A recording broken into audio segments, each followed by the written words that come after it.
بسم اللہ الرحمن الرحیم۔ السلام علیکم۔ مصر کے شہر منصورہ کے اندر ایک چھوٹا سا گاؤں آباد تھا۔ اس گاؤں میں ایک خلیل نامی ڈاکو تھا۔ وہ ڈاکو بہت ہی ظالم تھا۔ اس کی دہشت اور خوف سے پورے گاؤں والے کانپتے تھے۔ حتیٰ کہ بہت سی روایات میں یہ بھی ملتا ہے کہ ایک دفعہ امام صاحب نے اس کو ہدایت کرنے کی کوشش کی تاکہ وہ برے کاموں سے رک جائے، کیونکہ امام صاحب نے اس کے اندر رحم دلی دیکھی تھی۔ خلیل نامی ڈاکو میں ایک بہت بڑی صفت تھی کہ وہ اپنے گاؤں کے کسی بھی آدمی سے کچھ بھی نہیں لوٹتا تھا، حتیٰ کہ گاؤں میں موجود غریب لوگوں کی مدد بھی کیا کرتا، لیکن اس کے ساتھ ساتھ وہ بہت ظالم بھی تھا۔ اس ڈاکو نے امام صاحب کو پورے گاؤں کے سامنے رسوا کر ڈالا تھا، اور اب اس کے ڈر کی وجہ سے کبھی خلیل کو کوئی کچھ نہیں کہتا۔ سارے گاؤں والے اس سے تھر تھر کانپتے تھے۔ اسی گاؤں میں انجم نامی لوہار رہتا تھا۔ اس کی ایک خوبصورت اور حسین و جمیل بیٹی تھی۔ اس کی بیوی اس کی بیٹی کی پیدائش کے وقت ہی وفات پا گئی تھی، اور ساری زندگی انجم نے محنت مزدوری کر کے اپنی بیٹی کو ماں اور باپ دونوں بن کر پالا تھا،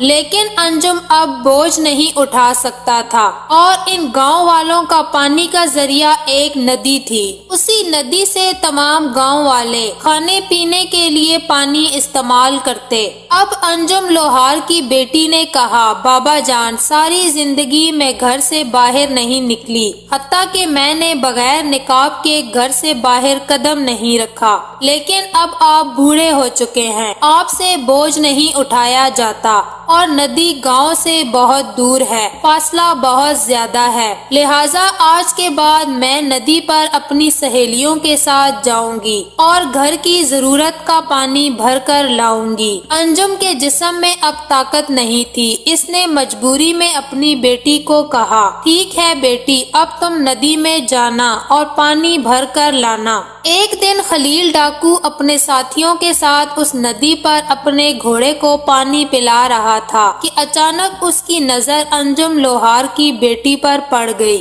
خلیل نے اپنی زندگی میں کبھی اتنی حسین و جمیل لڑکی نہیں دیکھی تھی۔ وہ اس کو دیکھ کر پاگل ہو چکا تھا۔ خلیل نے اپنے ساتھی کو اپنے پاس بلایا اور کہا، یہ لڑکی کون ہے اور کہاں رہتی ہے؟ تو اس نے کہا، حضور، یہ آپ ہی کے گاؤں میں رہتی ہے، یہ فلاں انجم لوہار کی بیٹی ہے۔ ساری زندگی اس نے اپنے گھر سے قدم باہر نہیں رکھا، لیکن اب اس کا باپ بوڑھا ہو چکا ہے، اب اسی لیے یہ خود اپنی سہیلیوں کے ساتھ ندی سے پانی بھرنے کے لیے آتی ہے۔ یہ سن کر خلیل نے اپنے ساتھی کو کہا کہ جا کر اس لڑکی کو میرے پاس بلا کر لاؤ۔ خلیل ڈاکو کا ایک ساتھی اس لڑکی کے پاس گیا اور کہا، تمہیں ہمارا سردار بلا رہا ہے۔ یہ سن کر انجم لوہار کی بیٹی نے کہا، میں تمہارے سردار کے پاس کیوں آؤں، اور وہ مجھ سے کیا چاہتا ہے؟ تو خلیل ڈاکو کے ساتھی نے کہا، ہمارا سردار حکم دیتا ہے، وہ خود کسی کے پاس چل کر نہیں آتا، لہٰذا تمہیں ہمارے سردار کے پاس چلنا ہوگا۔ جب یہ بات اس آدمی نے کہی تو اتنے میں لوہار کی بیٹی کی سہیلیوں نے کہا، یہ ہمارے گاؤں کا بہت بڑا ڈاکو ہے، سارے گاؤں والے اس کے خوف سے کانپتے ہیں، اگر یہ تمہیں بلا رہا ہے تو تم اس کے پاس چلی جاؤ، ورنہ یہ غصے میں آ کر تمہیں نقصان بھی پہنچا سکتا ہے۔ لوہار کی بیٹی خلیل ڈاکو کے پاس آئی اور کہا، تم مجھ سے کیا چاہتے ہو؟ تو اس نے کہا، میں نے تم جیسی خوبصورت حسین و جمیل لڑکی اپنی زندگی میں نہیں دیکھی، لہٰذا میں تمہیں حاصل کرنا چاہتا ہوں، اور اگر میں چاہوں تو تیری عزت کو اسی جگہ پر بھی تار تار کر سکتا ہوں، لیکن تم بہت خوبصورت ہو، اور اسی وجہ سے میں تمہیں اجازت دیتا ہوں کہ تم سیدھا اپنے گھر جاؤ اور اپنے باپ کو جا کر کہنا کہ آج رات اپنے گدھے پر سوار ہو کر دوسرے گاؤں چلا جائے اور تمہیں گھر پر اکیلا چھوڑ دے، اور اگر تیرے باپ نے میری بات نہ مانی تو تیرے باپ سمیت تمہارے گھر کو آگ لگا دوں گا۔ گا۔ یہ سن کر اس لڑکی نے خلیل ڈاکو کے منہ پر تھپڑ مارا اور کہا، اگر تم نے مجھے چھونے کی جرت بھی کی اور تم نے ہمارے گھر کے قریب آنے کی ہمت بھی کی تو میں تمہارا منہ نوچ لوں گی۔ اور اس کے بعد وہ لڑکی وہاں سے چلی گئی۔ جب لوہار کی بیٹی نے اس کو تھپڑ مارا تو اس کی سہیلیوں نے سمجھا کہ اب خلیل اس کو یہاں ننگا کر دے گا، لیکن اس نے ایسا کچھ نہ کیا اور غصے سے صرف دانت پیستا رہا۔ اس کے ساتھیوں نے کہا، حضور اگر آپ اجازت دیں تو ابھی اسی لڑکی کو ننگا کر دیں گے۔ تو خلیل نے کہا، ایسا بالکل نہیں کرنا۔ اس کے بعد خلیل نے اپنے ایک سپاہی کو پیغام بھجوایا کہ جا کر انجم لوہار کو کہو، آج کی رات تم اپنے گدھے پر سوار ہو کر دوسرے گاؤں چلے جانا اور اپنی بیٹی کو اکیلا گھر پر چھوڑ دینا، اور اگر تم نے ایسا نہ کیا تو خلیل ڈاکو آج رات تمہارے گھر کو آگ لگا دے گا اور تم دونوں کو زندہ جلا ڈالے گا۔ خلیل ڈاکو کا پیغام لے کر جب اس کا ساتھی انجم لوہار کے پاس پہنچا تو انجم لوہار خوف سے کانپنے لگا اور بہت پریشان ہو گیا کہ اب یا تو ہم دونوں کو زندہ جلنا ہوگا یا پھر اپنی بیٹی کی عزت کو تار تار کرنا ہوگا۔ انجم لوہار اپنی بیٹی کے پاس گیا اور اس سے ساری بات بیان کی تو اس کی بیٹی نے کہا، بابا جان آپ شام کو گدھے پر سوار ہو کر دوسرے گاؤں چلے جائیے، وہ میرا کچھ نہیں بگاڑ سکتا۔ انجم نے کہا، بیٹی میرے پاس ایک آخری راستہ ہے، اس کے بعد ہی کوئی فیصلہ ہوگا۔ وہ لوہار اپنے گدھے پر سوار ہو کر شہر کے قاضی صاحب کے پاس گیا اور اسے ساری صورتحال کے بارے میں بتایا۔ جب قاضی نے خلیل ڈاکو کے بارے میں سنا تو اس نے کہا، ابھی اور اسی وقت اپنے گدھے پر سوار ہو اور اپنے گھر چلا جا۔ اگر خلیل کو صرف یہ بھی پتا چل گیا کہ تو میرے پاس مدد مانگنے کے لیے آیا ہے تو وہ میری بیٹی کو بھی اٹھا کر لے جائے گا اور میں کچھ نہیں کر پاؤں گا۔ مجھے میری بیٹی بہت عزیز ہے اور مجھے یہ میرا عہدہ بھی بہت عزیز ہے۔ انجم لوہار مایوس ہو کر اپنے گھر لوٹ آیا اور اپنی بیٹی کو بتایا تو اس کی بیٹی نے کہا، بابا جان میرے پاس ایک آخری راستہ ہے، اگر ہم اس میں کامیاب ہو گئے تو میری عزت بھی بچ جائے گی اور اس خلیل نامی ڈاکو کی زندگی بھی بدل جائے گی اور وہ سیدھے راستے پر آ جائے گا۔ یہ سن کر لوہار نے کہا، بیٹی تم کیا کہنا چاہتی ہو؟ تو اس کی بیٹی نے کہا، بابا جان بے شک خلیل بہت ظالم ہے اور بہت بڑا ڈاکو ہے، لیکن اس کے اندر میں نے رحم دلی بھی دیکھی ہے، اس کے اندر میں نے ایک اچھا انسان بھی چھپا ہوا دیکھا ہے۔ لوہار نے اپنی بیٹی سے کہا، تمہاری اس بات کا کیا مطلب ہے؟ تو لوہار کی بیٹی نے کہا، بابا جب خلیل ڈاکو نے ندی کے پاس مجھے کہا کہ آج کی رات میں تمہارے ساتھ گزارنا چاہتا ہوں تو میں نے اس کے چہرے پر تھپڑ رسید کر دیا، اور جب میں نے اسے تھپڑ مارا تو اگر وہ چاہتا تو وہیں مجھے نقصان پہنچا سکتا تھا، لیکن اس نے یہ کرنا بہتر نہیں سمجھا۔ اس کے اندر چھپے اچھے انسان نے کہا کہ یہ کرنا صحیح نہیں ہے، اور اگر اتنا بڑا ڈاکو جس کے نام سے بڑے بڑے شہر کے قاضی تھر تھر کانپتے ہیں، اس ڈاکو کو میں نے تھپڑ مارا لیکن اس نے مجھ پر ہاتھ نہیں اٹھایا، مجھے اس کی یہ ادا بہت پسند آ گئی ہے۔ بابا جان میں چاہتی ہوں کہ خلیل ڈاکو کو سیدھے راستے پر لا کر اپنے مذہب کے مطابق اس کے ساتھ نکاح کروں، کیونکہ مجھے اس سے محبت ہو گئی ہے، لیکن اس کے لیے ہمارے پاس صرف ایک ہی راستہ ہے۔ لوہار نے کہا، بیٹی بتاؤ کون سا راستہ؟ تو اس کی بیٹی نے کہا، بابا جان آپ ہمارے پڑوسی سے گھوڑا مانگ کر لائیے، ہمیں شام سے پہلے سلطان صلاح الدین ایوبی کے دربار میں پہنچنا ہوگا۔ اگر ہماری ملاقات سلطان سے ہو گئی تو میرا مقصد پورا ہو جائے گا۔ لوہار نے کہا، بیٹی ہمیں سلطان کے دربار تک کون پہنچنے دے گا؟ تو اس کی بیٹی نے کہا، یہ میرا کام ہے، آپ گھوڑا مانگ کر لائیے۔ انجم لوہار اسی وقت دوڑتا ہوا گیا اور اپنے پڑوسی سے گھوڑا مانگ کر لایا۔ لایا۔ اس کی بیٹی اب گھوڑے پر سوار ہوئی اور سلطان صلاح الدین ایوبی رحمت اللہ علیہ کے دربار میں پہنچ گئی۔ سلطان صلاح الدین ایوبی رحمت اللہ علیہ عصر کی نماز پڑھ کر محل کے صحن میں داخل ہوئے تو اتنے میں دیکھتے ہیں کہ ایک خوبصورت اور حسین و جمیل لڑکی سامنے کھڑی ہے اور سپاہیوں کو کہہ رہی ہے کہ مجھے سلطان کے کمرے تک لے جاؤ۔ یہ منظر سلطان صلاح الدین ایوبی نے دیکھا تو حکم دیا، ابھی اور اسی وقت اس لڑکی کو میرے کمرے میں لے کر آؤ۔ جب اس لڑکی کو سلطان صلاح الدین ایوبی کے کمرے میں لایا گیا تو پھر اس لڑکی نے سلطان کو کہا، حضور میری ایک درخواست ہے کہ آپ اپنے قریبی سپاہیوں کو باہر بھیج دیں۔ سلطان بڑے حیران ہوئے کہ آخر یہ لڑکی کیا کہنا چاہتی ہے۔ پھر سلطان نے اپنے سپاہیوں کو کہا کہ تم سب باہر چلے جاؤ۔ سپاہی باہر چلے گئے تو اس لڑکی نے سلطان صلاح الدین ایوبی کو کہا، حضور میں فلاں گاؤں سے آئی ہوں، میں انجم لوہار کی بیٹی ہوں۔ میرے بابا نے ساری زندگی مشکلات میں گزاری اور مجھے عزت کے ساتھ بڑا کیا، لیکن آج رات اگر آپ نے ہماری مدد نہیں کی تو خلیل نامی ڈاکو میری عزت کو تار تار کر دے گا۔ یہ سن کر سلطان صلاح الدین ایوبی طیش میں آ گئے اور کہا، بتاؤ وہ کیا چاہتا ہے؟ تو لوہار کی بیٹی نے سلطان کو شروع سے لے کر آخر تک مکمل بات تفصیل سے بیان کر دی۔ تو یہ سن کر سلطان نے کہا، میں ابھی سپاہیوں کو حکم دیتا ہوں کہ وہ شام کو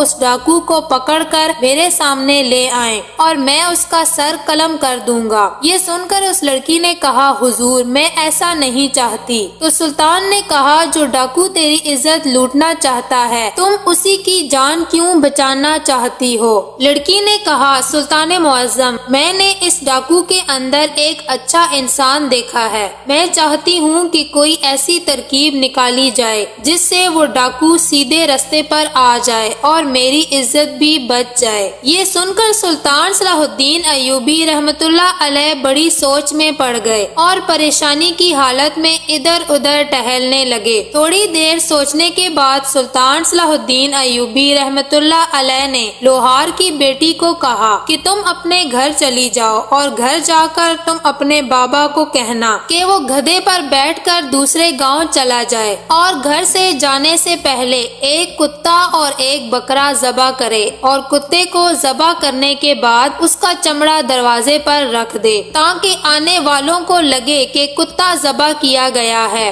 یہ سن کر لوہار کی بیٹی نے کہا، حضور آخر کتے اور بکرے کو ذبح کرنے کا مقصد کیا ہے؟ تو سلطان نے کہا کہ جب تمہارا بابا کتے کو ذبح کر کے اس کا گوشت نکال کر پھینک دے گا اور چمڑا دروازے پر رکھ دے گا اور بکرے کو ذبح کر کے اس کا گوشت تم پکا لینا، اور جب وہ خلیل نامی ڈاکو اندر داخل ہو تو تم اپنے سامنے وہ پکا ہوا بکرا رکھ دینا اور اس کو کھانے لگ جانا۔ جب خلیل ڈاکو دروازے پر پڑا ہوا کتے کا چمڑا دیکھے گا اور تمہیں گوشت کھاتا ہوا دیکھے گا تو وہ سمجھے گا کہ تم کتا کھا رہی ہو اور اس کے بعد جو ہوگا دیکھا جائے گا۔ انجم لوہار کی بیٹی بہت عقل مند تھی، وہ سلطان صلاح الدین ایوبی کی بات کا مقصد سمجھ چکی تھی۔ وہ اسی وقت اپنے گھوڑے پر سوار ہوئی اور جا کر اپنے باپ کو ساری بات تفصیل سے بتائی اور کہا، بابا آپ نے ویسا ہی کرنا ہے جیسا سلطان نے کہا ہے۔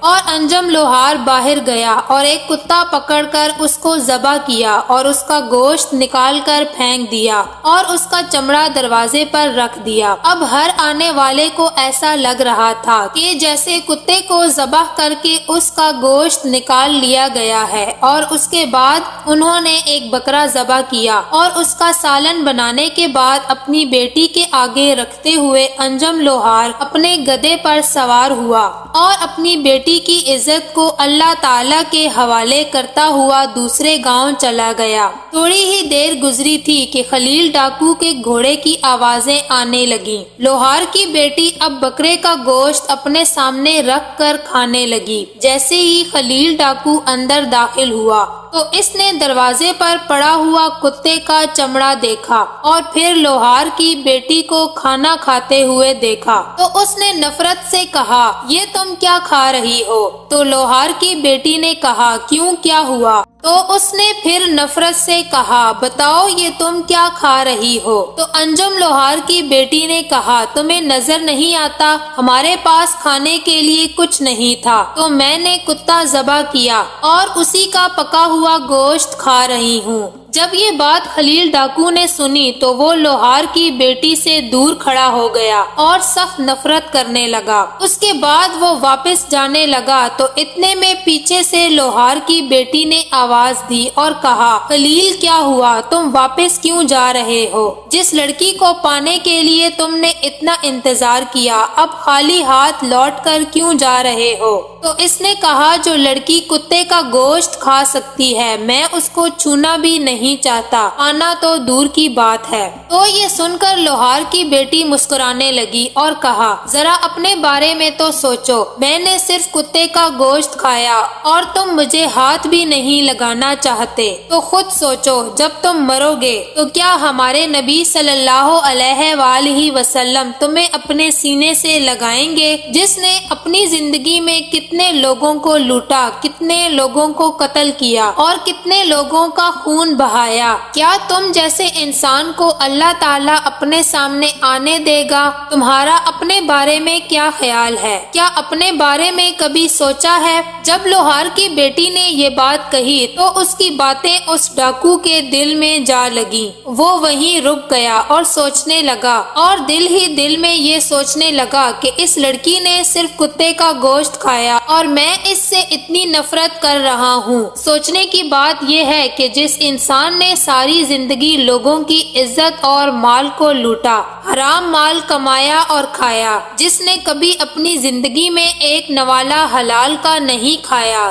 وہ قبر میں اپنے نبی صلی اللہ علیہ وآلہ وسلم کے سامنے کیسے پیش ہوگا؟ میرا کیا انجام ہوگا؟ میرا اللہ مجھ سے کتنی نفرت کرتا ہوگا؟ یہی سوچ سوچ کر وہ اسی وقت زمین پر گرا اور اللہ سے معافی مانگنے لگا اور کہا اے میرے مالک مجھ سے بہت بڑا گناہ ہو گیا۔ آج تک میں بڑے بڑے گناہ کرتا رہا لیکن مجھے پتہ ہی نہ چلا کہ میں آخر کس منزل کی طرف جا رہا ہوں۔ جب یہ منظر انجم لوہار کی بیٹی نے دیکھا تو وہ مسکرانے لگی تو ڈاکو نے کہا تم کیوں مسکرا رہی ہو؟ تو لڑکی نے کہا یہ جو تمہارے سامنے گوشت پڑا ہوا ہے یہ بہت قیمتی ہے۔ تو ڈاکو نے کہا یہ کیسے قیمتی ہے؟ یہ تو ایک کتے کا گوشت ہے۔ تو لڑکی نے کہا نہیں یہ ایک بکرے کا گوشت ہے، صرف تمہیں سبق سکھانے کے لیے میں نے کتے کو ذبح کروایا۔ اب یہ گوشت میرے لیے دنیا جہاں کے سونے سے بھی زیادہ قیمتی ہے۔ اس کے بعد انجم لوہار کی بیٹی نے اپنی محبت کا اظہار خلیل نامی ڈاکو سے کر دیا اور اس کو ساری بات بتا دی۔ اس کے بعد ان دونوں نے نکاح کر لیا اور اس ڈاکو نے ساری زندگی کے لیے چوری ڈاکو اور زناکاری جیسے تمام گناہوں سے توبہ کر لی اور اس کے بعد وہ ڈاکو اپنے سسر انجم لوہار کے ساتھ محنت مزدوری کر کے زندگی گزارنے لگا اور وہی ڈاکو جس کے نام سے شہر کے بڑے بڑے سردار اور قاضی تھر تھر کانپتے تھے۔